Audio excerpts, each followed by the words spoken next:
What happens when two of country music's biggest personalities collide on live TV? Nobody expected fireworks, but that's exactly what erupted on the Kelly Clarkson show.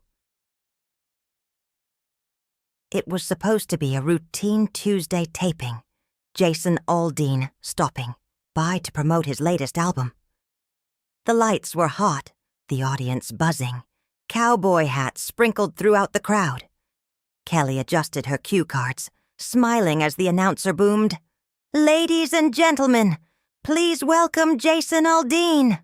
Jason walked out with trademark swagger, soaking in the cheers before settling into the chair opposite Kelly.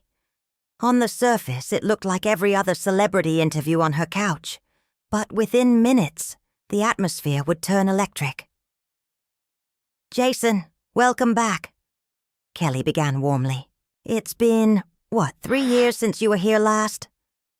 "Something like that," Jason replied, his tone already carrying an edge.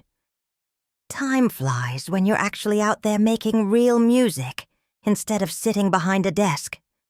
Kelly's smile faltered just for a beat. She quickly recovered.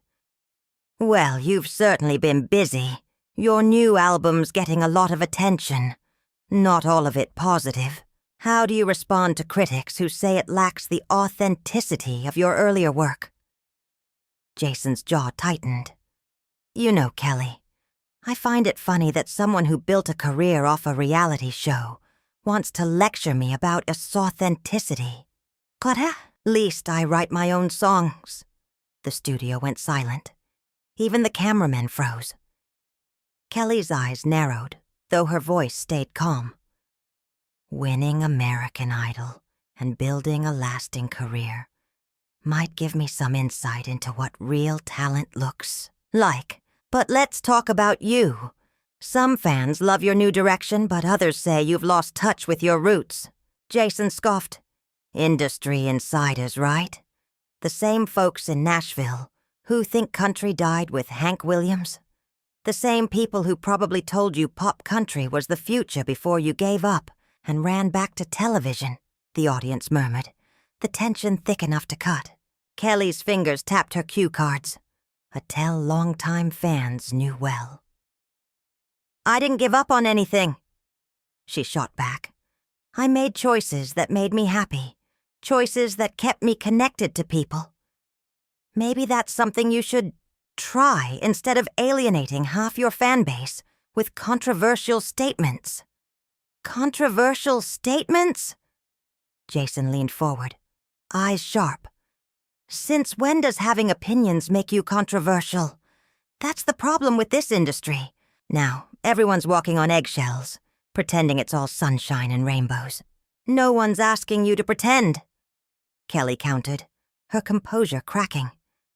"But there's a difference between speaking your mind and deliberately dividing people. Your comments about other artists, about fans, about the industry, it's like you're trying to burn bridges." Jason smirked. "Maybe some bridges need to be burned. Maybe it's time we stop pretending that manufactured pop stars and reality show winners know what real music is supposed to sound like." The words hit like a slap. Kelly's cheeks flushed red. "Manufactured pop stars? Is that what you think I am?" "I think," Jason said slowly, "there's a big difference between earning your place playing dive bars for years and being handed a record deal because you can sing other people's songs on TV." "Handed a record deal?" Kelly's voice rose, the audience shifting in their seats. "Do you have any idea what it takes to compete on a show like that? To perform in front of millions of people every week? To prove yourself over and over?" Jason smirked again, almost daring her to break. "I'm sure it's stressful. Almost as stressful as playing 300 shows a year in front of people who actually paid to be there, not audiences filling seats for free TV tickets." The room was thick with tension now. Crew members exchanged nervous glances, producers waving frantically from behind the cameras. But Kelly and Jason were locked in, eyes blazing, voices sharpening with every line. And then Kelly leaned forward, voice dropping low. "You know what, Jason?" Kelly set her note cards down with deliberate precision, her voice calm but cutting. "I've interviewed hundreds of artists on this show. Country, pop, rock, you name it. And even the ones I disagree with manage to show some professionalism and respect. But you walked in here today like you're doing me a favor by being here." "Maybe I am," Jason shot back instantly. "Your ratings are tanking, Kelly. Everyone knows it. Maybe having some real talent on instead of whatever ex-Disney kid you usually drag out would help." The insult landed. Kelly's composure cracked, her face reddening as she leaned forward. "Real talent? You want to talk about talent, Jason? Let's talk about how your last 3 singles barely cracked the top 20. Let's talk about how your tour sales are down 30% from 2 years ago." Jason froze, color draining from his face, before rushing back in a hot flush. The blow hit its mark. The studio was dead silent. "You did your homework, huh?" Jason muttered, his voice low, dangerous. "Tell me, Kelly, did your team dig through my personal life too? Or are you saving that for sweeps week?" "I don't need to dig up anything," Kelly snapped, her hands trembling now. "Your professional failures speak loud enough. And since you want to make this personal, let's talk about how you've been throwing your peers under the bus, just to stay relevant." Jason gave a sharp, humorless laugh. "Relevant? Lady, I've been selling out arenas since before you even knew what a recording studio looked like. I don't need to trash other artists to stay in the game." "Really?" Kelly's voice rose. "Because that's exactly what you've been doing for 6 months. Taking shots at younger singers, criticizing the future of country music, acting like you're some gatekeeper of authenticity when your own sound gets further from traditional country with every album." Jason's chair screeched backward as he stood abruptly. The audience gasped. "You know what your problem is?" he barked, pointing a finger. "You sit in this bubble, asking questions for 20 minutes, and think you understand an artist's whole life." Kelly rose too, her voice sharp and commanding. "Sit down, Jason. You're on my show, in my studio. If you can't handle a real conversation without throwing a tantrum, maybe think about that before you lecture anyone about professionalism." "Your studio," Jason thundered. "This isn't your studio, Kelly. This is a soundstage owned by a network that's probably counting the days until they replace you with someone younger and cheaper, like they've done to every host who forgot their place." The words cut deep. Kelly's face hardened, the last trace of her smile gone. "Forgot my place? My place is right here, running a successful show, connecting with people, giving artists a platform. You're the guest, Jason. And you've spent this entire time being disrespectful." "Disrespectful?" Jason stepped closer to her desk, voice booming. "You want to see disrespectful? It's ambushing me with attack questions and pretending this is some friendly chat when you've had an agenda since I walked out here." "I didn't ambush you with anything," Kelly fired back, circling around her desk to face him directly. "I asked you about your career and your statements. If you can't handle that, maybe you shouldn't be doing interviews at all." "Maybe I shouldn't," Jason growled, his tone turning icy. "Maybe I should stick to places where people still appreciate real music, instead of wasting my time with failed pop stars who think hosting a daytime show makes them industry experts." The audience erupted in shocked murmurs. Phones came out, recording every second. Kelly lifted a hand to stop security from intervening.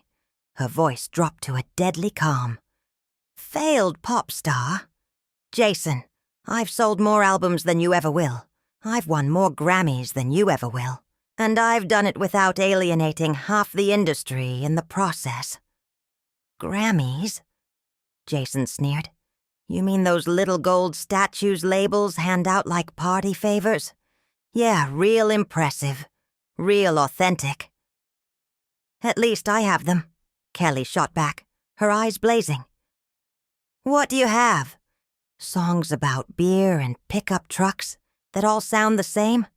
A fan base that shrinks every year because you can't stop insulting the people who made you?" Jason's fists clenched at his sides, his whole body rigid with fury. The studio held its breath. "You don't know what you're talking about," Jason snapped, his voice raw. "You don't know anything about country music, about the fans, about what it takes to build something real in this business." Kelly didn't flinch. Her reply sliced through the air. "I know enough to recognize a has-been when I see one. And I know enough to see that you're scared. Scared that the industry is changing. Scared that younger artists are doing what you do, but better. Scared that your time is up." Jason's laugh came out bitter and sharp. "My time is up? Kelly, you're a 40-year-old hosting a daytime talk show. Nobody watches. Your music career ended years ago, and everybody knows it. At least I'm still making music that matters." "Music that matters?" Kelly stepped closer, her eyes burning. "Your last album was a disaster. Critics trashed it. Fans ignored it, and radio stations wouldn't touch your singles. But sure, tell yourself it matters." The studio held its breath. Both stars were flushed, their voices trembling with anger and adrenaline. Jason's tone dropped to a whisper that carried like thunder. "You want to know what matters? I built my career on my own talent, my own hard work. I didn't need a reality show to make me famous. I didn't need a team of songwriters to keep me relevant. And look where that got you." Kelly whispered back, her gaze locked on his. "Standing on my stage, on my show, desperate to prove you still matter while your career circles the drain." Jason stepped forward, close enough that the tension was almost physical. Security inched nearer, but Kelly waved them off, never breaking eye contact. "You know what the real tragedy is?" Jason growled. "You used to be talented. You used to have something real to offer. But you sold out so completely, you forgot what authentic music even sounds like." The words landed heavy. For a moment, Kelly's face flickered with shock, then hardened into something colder. Her reply came quiet, but lethal. "You want to talk about selling out, Jason? Let's talk about how you've spent the last 5 years chasing demographics that will never accept you. How you've watered down everything you once claimed to stand for, just to cling to relevance on streaming charts." "I've never compromised," Jason shot back, but the conviction wasn't there. "Haven't you?" Kelly leaned casually against her desk now, her composure back in full. "I remember when you said music was about storytelling, about connecting with real people living real lives. Now, your songs are angry rants built for controversy, not connection." "At least my name is still in the headlines," Jason muttered. But even he seemed to hear how hollow it sounded. That's when Kelly smiled. Not warm, not kind, but victorious. "Jason, do you know the difference between us? When I moved into television, I did it because I wanted to. I had other options, other paths, in music. You're here because you need to be here. I don't need anything from you," Jason said, but the fire was gone from his voice. "Don't you?" Kelly pressed. She straightened, her words sharp as glass. "Your publicist called my producers 3 times to get you booked. 3 times. That's not someone doing me a favor, Jason. That's desperation." Jason's face went pale. The audience leaned in, sensing the shift. Even the crew stopped pretending to work, transfixed. You're delusional if you think I need your little afternoon chat show to sell records, Jason sneered, but his voice cracked on the word records. Kelly let the silence hang before delivering the final blow. Then why are you here? The words echoed through the studio like a gavel strike. Jason's jaw clenched, his fists tightening at his sides. But no comeback came. The audience gasped, some even clapping nervously at the brutal precision of Kelly's line. Jason looked around. The cameras, the crowd, the flashing phones capturing every second. Finally, with a muttered curse, he yanked off his mic and stormed toward the wings. Kelly stood tall, her face composed but her chest still rising with adrenaline. She turned back to the stunned audience and, with icy calm, said, "Well, I guess that's all the time we have for Jason Aldean." The studio erupted, half in shocked laughter, half in stunned applause, as Jason disappeared backstage, leaving Kelly alone in the spotlight. If you're so successful, if your career is really as untouchable as you claim, if you're selling out all these arenas you keep bragging about, then why did you clear your entire schedule to sit in this chair and talk to a so-called failed pop star on a show nobody watches? Jason opened his mouth, but nothing came out.